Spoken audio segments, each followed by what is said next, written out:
winnend zestal van schutterij Sint-Johannes en Sint-Clemens van Merkelbeek stond vrijdag volop in de belangstelling. De schutters wonnen deze zomer het OLS in Maasmechelen en daarom was er een receptie. Tal van collega-schutterijen en andere belangstellenden passeerden de receptietafel.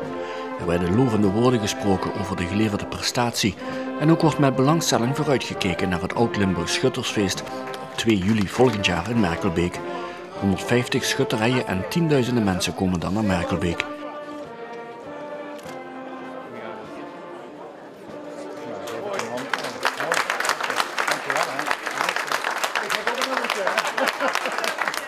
Eerder werden de schutters al gehuldigd door het gemeentebestuur. Daarbij werden diverse onderscheidingen toegezegd, onder andere een gouden penning van verdiensten. Omdat de gemeentelijke onderscheidingen nog gemaakt moesten worden, konden ze vrijdagavond pas worden uitgereikt. Het winnend zestal kreeg een bronzen penning van verdiensten.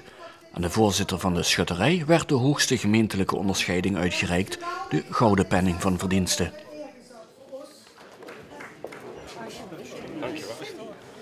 Hartstikke mooi.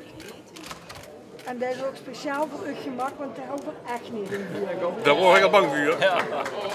Voor 5 andere schutters van Sint-Johannes en Sint-Clemens was er een gemeentespeld. Er komt er wat tussendoor, je maakt er niet in.